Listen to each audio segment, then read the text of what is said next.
Aquaba, welcome to Tikyiile Talks. This is a platform where I, Tikyiile, have conversations with people from different walks of life who share their thoughts and pass their story thus far. I hope you enjoy. So, welcome to episode 4 of Tikyiile Talks. Today we've got Sam and Joe Collis, the brothers in e-commerce. Boys, welcome to the show. Thank you very much for having us. I hope we can be worthy. I don't know what we've done to deserve to be here, but it's going to be an interesting one. Most definitely. So start off, so where are you guys from? Where's your upbringing? Well, we both went to Dronfield school, didn't we? Yeah, we live in Barlow. We're local pretty much to the Chesterfield area. Right. We've got a lot of mutual friends, I think, haven't we? School, I don't really remember school as being an influence really on my life, but university, I've got a lot to say about that. Right. Sam's never been, so I think I was as the oldest one. I'm 3 years older than Sam, Okay. and I thought I was my best friend he said he's going to study marketing, so I said, right, I'll do that as well. Because I literally didn't even have a clue. I didn't know if I wanted to be studying business, but I just thought, it sounds good. A lot of people go and study marketing. It's a bit cliche. So I was in Hull University for 1 year, loved it there, but I loved it for the student life. So I moved back to Sheffield Hallam for my second year. This is when I really started thinking kind of like from a business point of view. And I realised quite quickly that when I was trying to learn, if I was learning marketing at university, but the things I was learning offline at the time, that's when we started getting to Facebook ads. And I think every young kid these days, you either want to be a footballer, you want to be a YouTuber, and then at some point, everybody's going to Google almost how to make money online. Because they see so many people doing it. And so many ads and so many things on how you get started yourself. Exactly. So that's kind of like the route that we went down, but we are very much interested. Marketing is our passion now. It's what I would do. Even if it didn't make any money, I would genuinely still try and help what brands. I think it's psychological. There's a balance between you've got to understand the psychology of your customer. And I don't know why, that's something that really, it's really interesting for me that. So you have to get inside the customer's avatar, understand who they are, why they want to buy, what value they're going to get from your product, and then these are the fundamentals that you can take into your advertising campaigns and how you design a product, your landing page, your copy, things like that. And that's things that we've become better over the years. Yeah. But we've skipped. To get to that stage from where we're at when we were I dropped out of that year at uni as well. Why? Why is that? Because I think that was just after the second year. Yeah. So second year I dropped out, and that's when Sam comes into play. That's when. Okay. But we didn't actually team up then. We didn't team up. We were kind of split. I don't know why we were split. We were doing online arbitrage for a while, which is essentially buying things from Argos, random places like that. Tesco. We were trawling around Tesco late at night looking for good deals. You scan. It's essentially you find something that's a popular seller. Usually a load of toys and things like that. Yeah, right. And you can scan how well it's selling on Amazon. And then if it's selling better on Amazon at a higher price, you buy it from Tesco, Argos, something like that, and you box it up, send it off to Amazon, and then Amazon will sell it for you at the higher price, and then there'll be a tiny little margin there. So we were doing that for a long time. Yeah, I didn't like that business. There's a point where we had about 100 Barbies just turn up to our house. Yeah, the local postman thinks we are the biggest freaks of all time, because he's dropped off, he's like, he's coming to our house. There's loads of princess doll, castle toys, and Barbies coming through, our eyes are lighting up, because we think we're going to be making a load of profit off it. We did alright for that for a little bit. That's another thing that you can find out if you just the classic question of Googling how to make money online. You'll find online arbitrage, and people can teach you on YouTube. But it's a means to an end. It's not like a passion. Okay. I guess that's just the same as it'd just be someone who's self-employed, who works for himself. But so how come you didn't go to uni as well? Was that the time that he then come back? I didn't. I went on a gap year too. Basically, I've got a story with school as well. I don't know, I messed about a bit at school. I was targeted maybe like B's and A's. Okay. But while I was meant to be revising for like GCSEs, I used to pull a poker. I got addicted to online poker. We both got addictive personalities. And I used to play online poker on the side when I was 16. Okay. Under my dad's Did it go well? Yeah, it went quite well to be fair. I mean, I remember going to school and just won at the time $100 or whatever the night before. It just seemed amazing. Yeah. Yeah, so I got addicted to that. I literally remember having bite size and 4 poker screens here. And then if my mum came in the room, I just switched back to bite size and all that. So yeah, basically I messed up my results in that. But and then I went to college and did alright there. And then I just didn't really know where I was going. Okay. And then I think I decided to take a gap year as well. Much to my... I did one between A levels and uni. I did a gap year where I just worked at the local restaurant, just went out a load of times. I had no direction in life, and I was addicted to poker. And I was the as well. exact same. And I genuinely thought I'm going to be a professional poker player. Like, So, feel like I was about telling my dad, I've cracked it. I'm gonna be. Just give me some time. We're gonna do it. So would you say that's why I took the year out as well, or was that I don't know different? really. I think I didn't know whether I wanted to go to uni for 100%. So that just was like the perfect side story. And then it was a waste of a year, big time. But I think this is a good segue into the transition between why we love e-commerce so much, because it's almost like a video game. Yeah. Now, with how Shopify's come in and changed the game. I don't know how much you know about Shopify, but it's Tell us. So what is Shopify? So what do you do? Essentially, Shopify, it bridges the gap between, I guess, 20 years ago, if you wanted to start a business, you wanted to have a product on a website and people to visit the website and buy something, and then that product to be shipped to their door. It's quite a logistical process. There's a lot of points in that. Okay. But Shopify is essentially the hub, the center of it all, and it will host your website, it'll host your stock and everything like that. You have your staff members on there, customer support, and it allows people like us who are just sat home with an internet connection. We can not compete, because of course you need a really good product to compete with like the big boys that are established, but it means we can have a product of our own in front of people. If we wanted to, we could if we came up with an idea now, like right now, tonight, we could have advertisements and a product ready for people to buy later on, and that's what Shopify allows you to do. Okay. So it brings... so cheap as well. It's $14 a month. Yeah, and exactly. You get a 3-month free trial at the start. Yeah, and Shopify isn't the only one as well. There's other ones as well, but Shopify, we're extremely loyal to Shopify. They're just incredible. It's changed our life, basically. So I guess that's what I was going to say is we're just gamers. We're at the heart, we're such like gaming addicts. We're addicted to Fortnite. For like, how long were we addicted to Fortnite for? Just wasted God knows. so much time. I must have about 30 days on that. Yeah, we went from poker. Crazy. Yeah, went from addicted to poker to addicted to Fortnite. Yeah. Wasted so much time there. So you're just addicts and gamers. Yeah, and we've always been interested in those games that have like an inbuilt economy. So RuneScape, we used to love making money on RuneScape.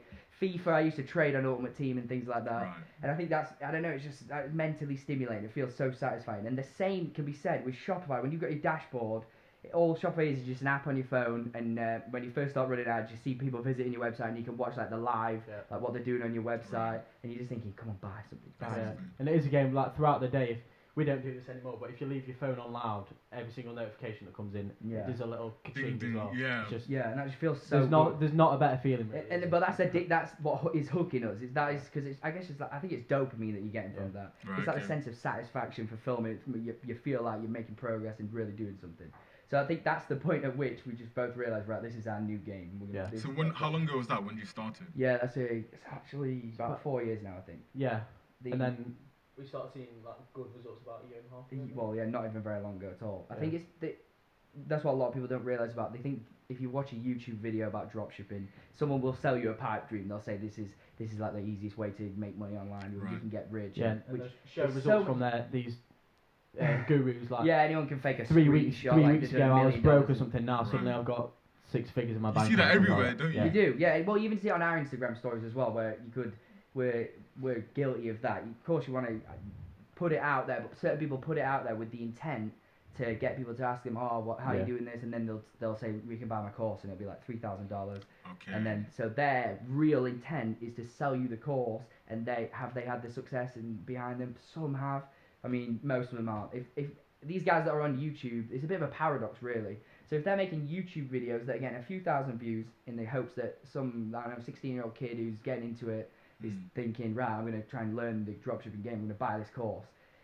There is the paradox comes at the point at which if someone was really successful in terms of e-commerce and they've got a really good brand and they're making your brand would be making so much more money than it would from you selling courses to like young vulnerable kids online that are just trying to like find some new education. So that's the issue that you've got to look out for, really, because a lot of people do ask us where do you get started and things like that. And I think Facebook groups would be the most.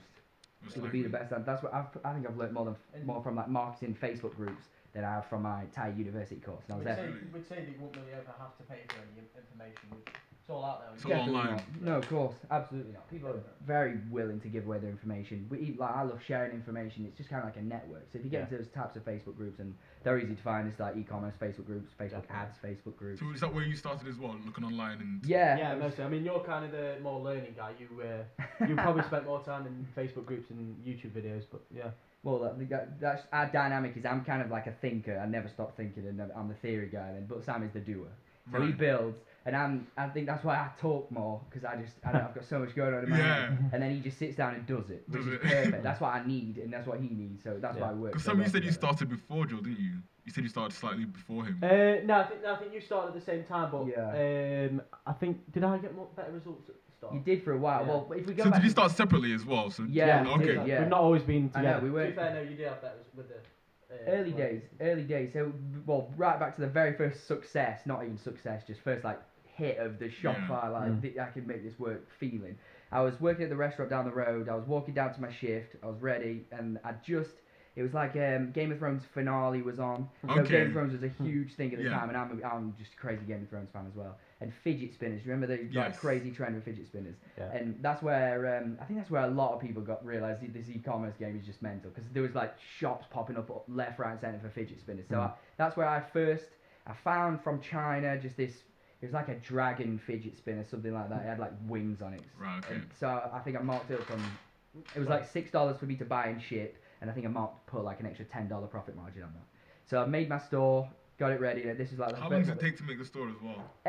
Back at that point, it would take quite a few days, but now because we know. If we wanted to do it now, we probably could. Yeah, like I said, 24 hours. we could have one up tonight if we wanted to, really. Because it's just so easy with Shopify. They populate all your pages for you. All you need is your product images, of course. You've got to write copy, so it is important to take a lot more time in it. But if you wanted to do it fast, so you made your product, you made the Shopify account, and then exactly, and then it was this, and I linked it. Essentially, dropshipping is. We really hate the idea of what dropshipping was 3 years ago now. Essentially, what it was back then is find a product from China, link it to your store, advertise it somehow, and then when someone buys it, they're going to get shipped a product from China. It's going to take a while. So now you can't really get away with that now, and you don't want to because you're not delivering enough value. Yeah. But anyway, I think I paid this Instagram account that had like 40,000 followers. It was like some Game of Thrones fan page. So I just DM loads of them and said, hi, can I get a story swipe up post or like a feed post? I've got this product. And they said, yeah, $40. So I paid that, and I was thinking, this is going to be interesting to see how this goes. And then just as I was going down to my shift, I remember they posted it, and I was refreshing loads of times, and people were hitting my site. And I was thinking, oh my God, is anyone going to buy one of these? And then next minute I just got the ding, and then as I was walking down to my shift, got another ding, and another one. I had to turn my phone off because I was working. Yeah. And then when I came out, I think I cleared like $250 or something like that, and it just blew my mind. Yeah. I was just thinking, I was walking home thinking, holy, it's just crazy that we can even make that happen. And then from there, I don't really know where it went from there. I think you got into. From then I just after seeing like how that made him feel like, and just that game of just buying and selling. So you were still at school at that time, weren't you?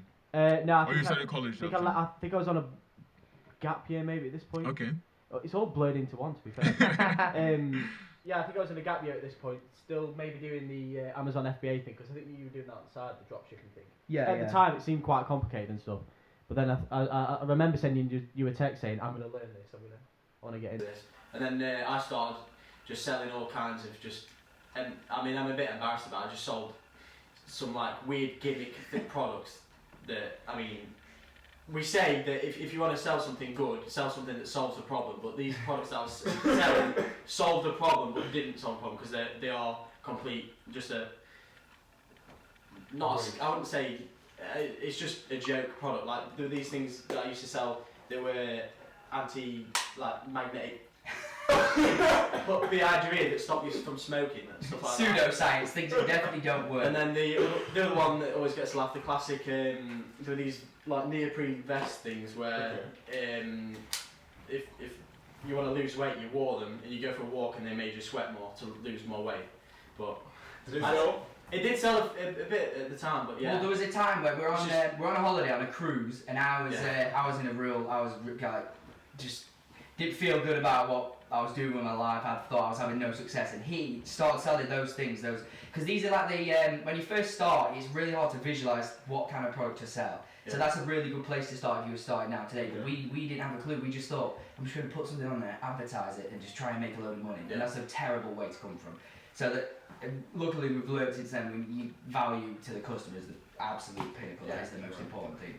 But he was selling, these things that you just explained, and he was doing like 2,000 or 3,000 a day in terms of dollar sales.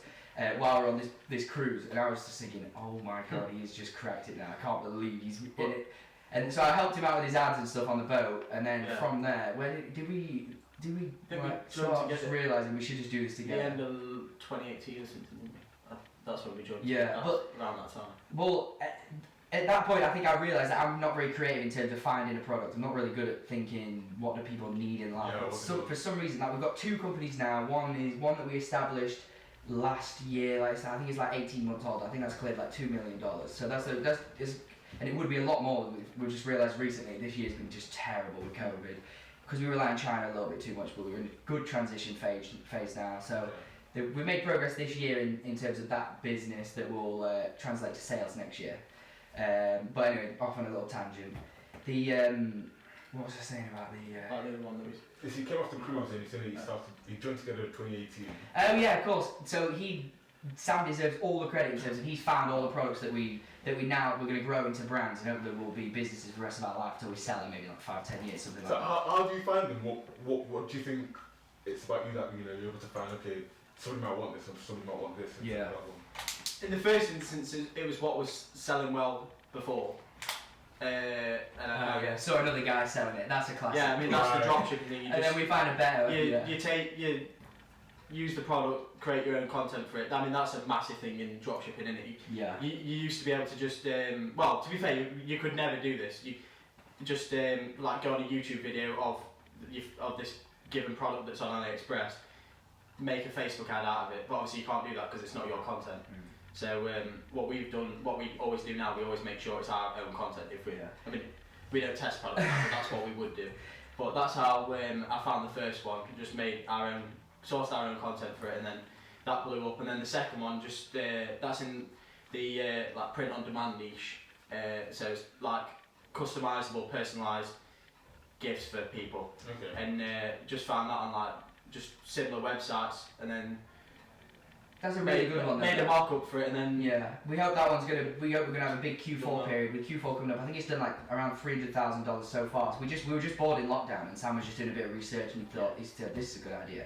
So we thought, yeah, that is a good idea. And that is a huge. It's a bit more arts and craftsy type thing, and each individual product is each product is different to each customer, so no customer will receive the same thing. Okay. So their artwork that's involved in these products it's dependent on the information that they enter at checkout, based on that whatever their, not to give too much away, but based on their life and things like that. So and then we've got artists in the Philippines, so talented, incredibly talented, and they create all the art, sort all the fulfillment, and everything gets shipped from the USA with it's print on demand is essentially it's an e-commerce kind of trend, which will be, it's been around for quite a few years now, but it's now a trend for which people like ourselves are realising there's some huge like branding opportunities here. I think you're probably a great example of the one, I don't know if you've seen, I think they've gone totally global, are these ones where people take pictures of your pet and they put they digitally create a picture of your pet on like old Henry VIII body or something like a monarch type thing. I don't know if you've seen that type of thing.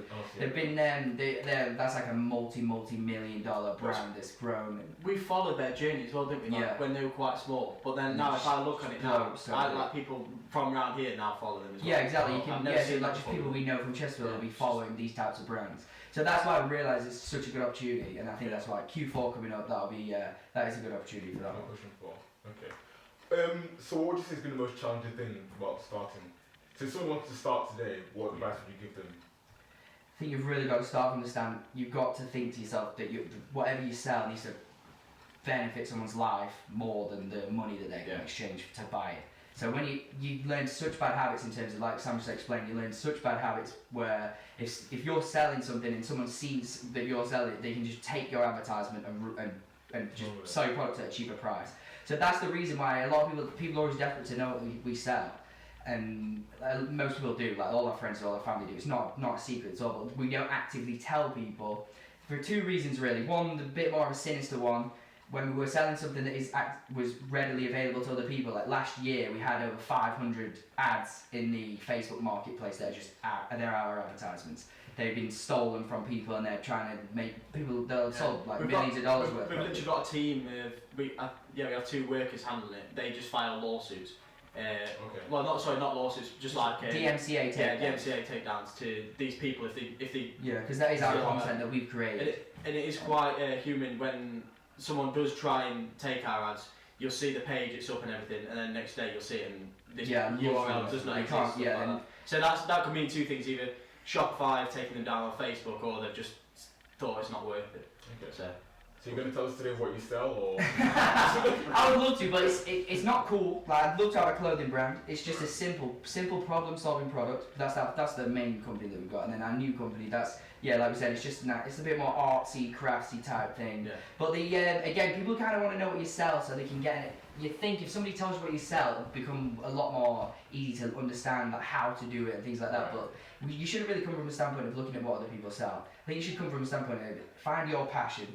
Understand how to monetize it, whether it's a product or a service in that space. Because if you are passionate about the thing that you sell, you're going to beat the people that are just trying to do it just to make money. And if you're doing it just to try to make money, you're going to be literally just going to be beaten by the people the more knowledgeable people, the more passionate people. That's why I like to go into something that I'm really passionate about. We have to learn about our niche sometimes because we're not passionate. Really, it's not passion, not what we sell. It's just we're involved in it. I enjoy being in it. Same, exactly. Like our demographic is ladies in America. I would say female trending above probably like 45. Yeah. With a certain thing that allows them to certain interest that means that our product will actually help their lives. So that's why it's such a strange thing for two like 20. Whatever your old is. I'm 24. Are you 22? 21.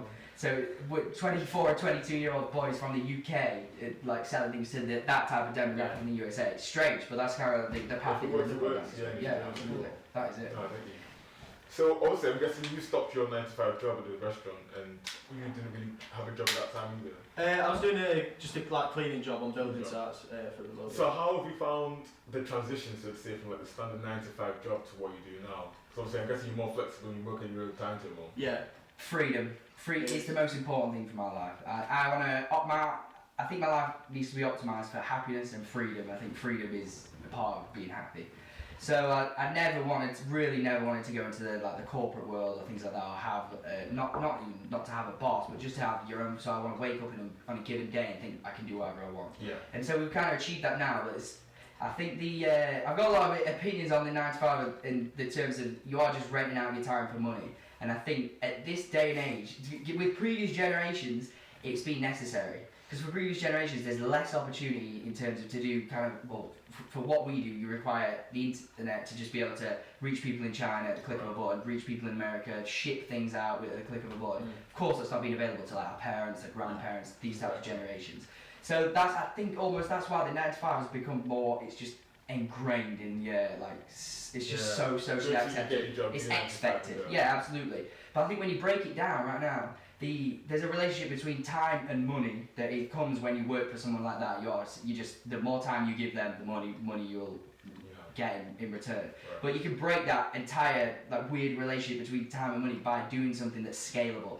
So with what we sell, if we want to sell 10 tomorrow, if we want to sell 1,000 the day after, all we have to do is it's the same input, but the output will be extremely different. Right. Okay. So that's what I'm trying to say is that when there's opportunities like this, I think you should find your passion, of course, because that's the most important thing to be fulfilled. It's not all about, but then when you do come to the monetary side of things, if you can find your passion and find who's the most knowledgeable person, can you become that? Can you become the best person in your niche, your passion, your area? And once you've done that, can you monetize it? And can it be scalable? Mm-hmm. So, I'd love to make a product in the sleep space because I've become such a sleep nerd. I've got loads of products like this ring tracks my sleep and stuff like that. Right. I've got the blue light glasses, a sleep mask, everything. Right. And I'd love to make a product that kind of changed the sleep space. I'd have to definitely speak to some people who know biology because I'm not the biology guy, but I'll be the marketing guy. Right. So that's what I'd definitely like to do. I think that'd be it.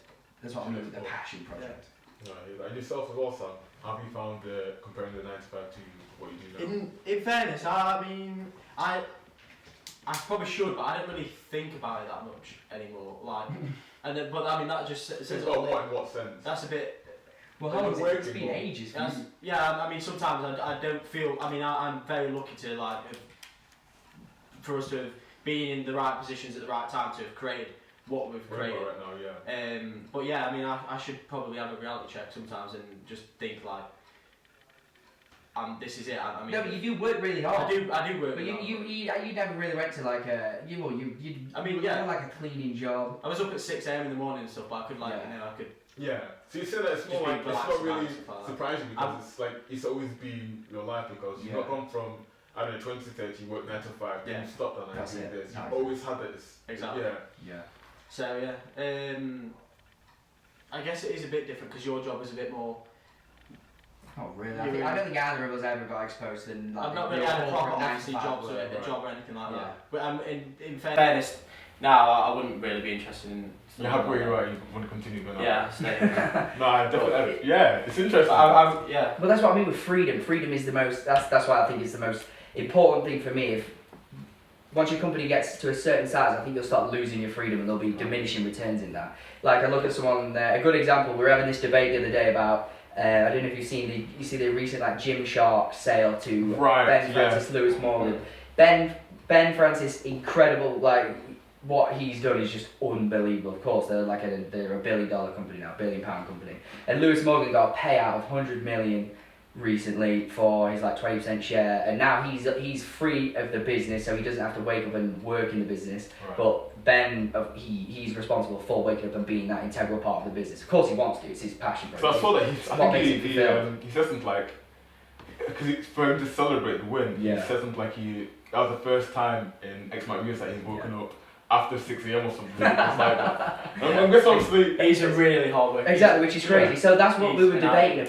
We were debating what's better to have. So Lewis Morgan, of course, he's set for life, but now he has the freedom to do whatever you want. It's kind of that. It's an interesting debate, but Ben, of course, that's his passion project. It's if Gymshark wasn't worth any money, he would still probably wake up and still want to work on Gymshark. Yeah. So I guess it is just find the balance. It depends what type of person you are. I'm not really someone who'd like to own like a $100 million plus company. I'd like to just have enough money just to live my life and do what I want to do, just like travel around, make myself happy, be happy. I guess, anyway, but you never know. Down the line, you might fancy leveling up. It'll be interesting to see what the difference is between kind of like 7 to 8 to 9 figures in terms of like. Of course, we have no responsibilities now in terms of employees, really. But of course, once you start building a team, which is completely necessary for the next stage we want to get to. So you mentioned how you're happy. You don't want to be a $1 trillion or $1 billion company as such. Yeah. Well, so why is that? Because obviously some people want to aim that high. And Absolutely. You're happy with just having more than enough for everything, not having too much. Why is that? Well, I can't speak for you. I guess it comes down to freedom again, because if you to get to that point, you've got to be still doing this in about 30, 40 years, still grinding and grafting, I guess. Or but unless you can. I've got a bit of a nihilistic outlook on life. I don't think what you leave behind is important. I don't care about like what people think of me or my legacy that I leave behind. Okay. All I want to do is be happy. Why is that? Why do you care about your legacy? Because there's a person I listen to a lot called Naval Ravikant. I don't know if you've heard of him. He's been on Joe Rogan. He's probably like I've seen him. he's big on Twitter. He's like one of these wisdom guys on Twitter. Okay. But listening to him speak, and I hear so many ideas, and I just think to him, well, that's just genius. Why don't I think of that? And I completely resonate and completely agree with most things he says. And the way he put it was, when, the classic question, I think like True Geordie does at the end of his podcast is, how would you like to be remembered? And people want to give like a, heartfelt, good answer to that, but as Naval put it, and I completely agree with him, I think it's just the answer is, I don't care. I don't care because I'm quite atheistic and agnostic in terms of like what I think about the universe and like what happens after and things like that. So I genuinely believe like you're born, you have a bunch of sensory. This is one of Naval's classic things where he says you're born, you have a bunch of like sensory emotions like light, sound, and you interpret them however you want, and then you die, and then that's it. So nothing left. Yeah.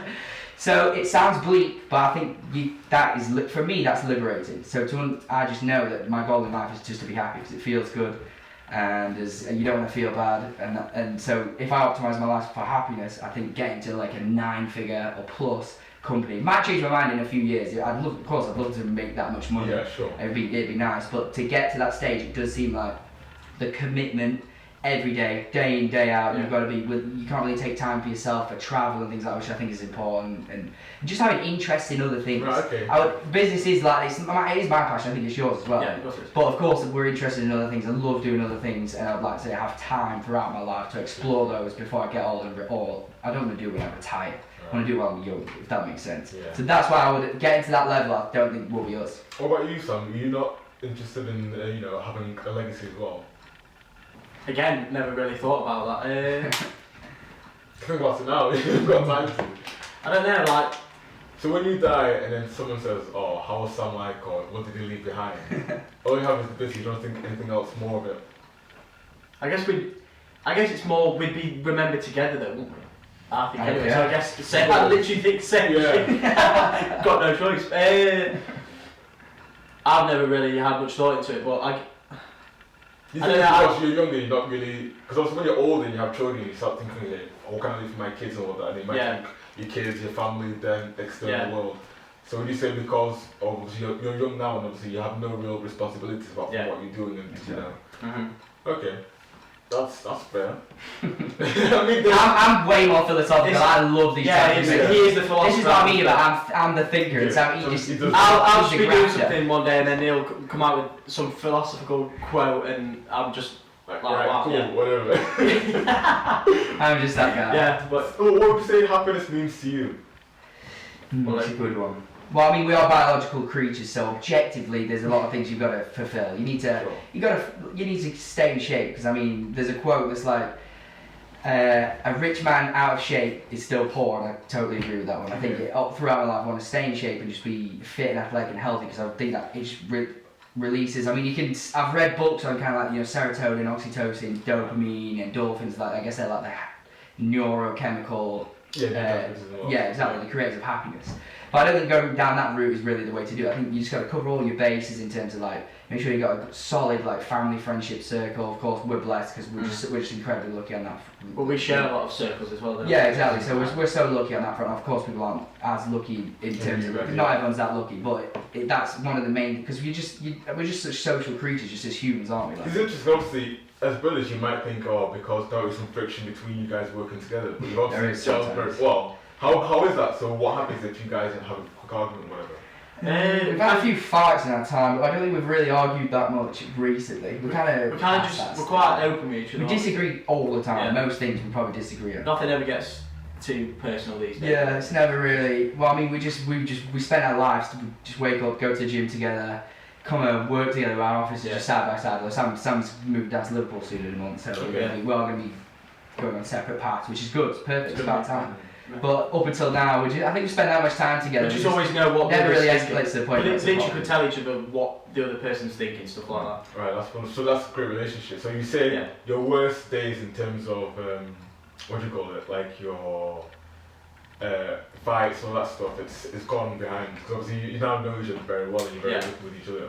Yeah. Okay, that's great. And it is. I guess it is quite a unique relationship. The fact that we're brothers, business partners, and like best friends as well. Like, there's just three major things into one. So he's annoying, but I'm blessed to have it. Because throughout, I think I see other people that don't have brothers or aren't really as close with their brothers, and they're just always. I've always found it weird when people are just always desperate to like get out of the house and do things. I think we're introverted, so I love being in my own space. I think Sam's the same. Yeah, definitely. But I think that's also part of the fact that because we're always together, like we're always we get our social kick just from being together. Anyway, we don't have to go out and like find it from somewhere else. Yeah. So that's why we're just nerds, introverts, gamers. That's it. I'm happy to just be on Xbox. Well, that's it exactly. Yeah. There you go. So guys, how do you say if I wanted to start, Shopify right now, how could I start?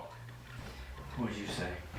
Well, I'd say find a product or get a product that you're passionate in, solves a problem.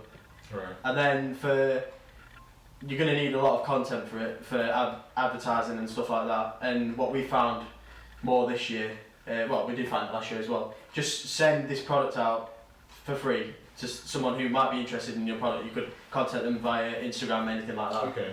And just get them to speak about the product. It doesn't really matter what they say as long as they're providing some good feedback or showing it in use or something like that. And then just run it as an ad and see how it goes. I think, and that's called UGC, user generated content, and that's what has worked out best for us, I think.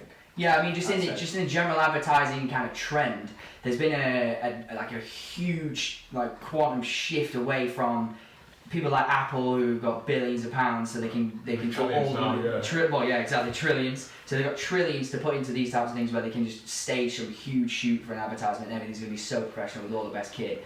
But then you go on Facebook and even, I guess, of course, TikTok, Snapchat, all the big advertising platforms right now, the trend is moving away from being super professional. It's moving closer to things that are just more native. Just things shot on an iPhone like a selfie. Right. So if you were starting today, if I was starting today, one of the hardest things it's like the biggest thing that moves the needle for you if you have a good advertisement. Because of course your advertisement people need to see your advertisement and think, oh, I'm interested in this product. How does that work? How does that work? So if I want to advertise this water bottle, how would I do that? So you set up our bread and butter is Facebook. I'm kind of like the media buyer guy because there's so many. I spend like hours in the trenches just learning like Facebook strategies and what's working today. Because essentially Facebook algorithm is like a super intelligent AI. It's not conscious or anything like that. But the algorithm itself, it knows us all better than we know ourselves. It's changing all the time. Of course, yeah. So it's like when people think they probably are listening to you. So the phone's probably. I mean, I don't know what the proof is behind that.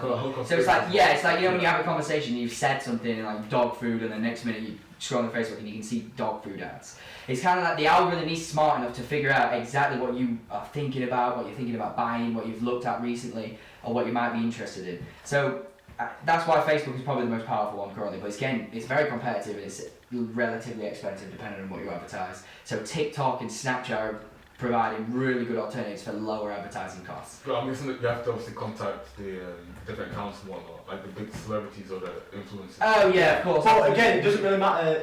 It's not for them to post it on their thing. I'd say that's more of like an influencer way to go down. It's for you to take their content and put it in an advertisement of your own. It's to run paid advertisements. Yeah, exactly. Yeah, definitely. And that works well as well. Like say if you've just got some woman for whatever product, she's filming herself saying how good this is, blah blah blah. It's more like you said, native. It's natural compared to like a big studio shot thing. Yeah. Because people scroll through the phones to see what the friends and family are up to or stuff they're interested in. They don't want to see just some like staged advertisement every 3 swipes.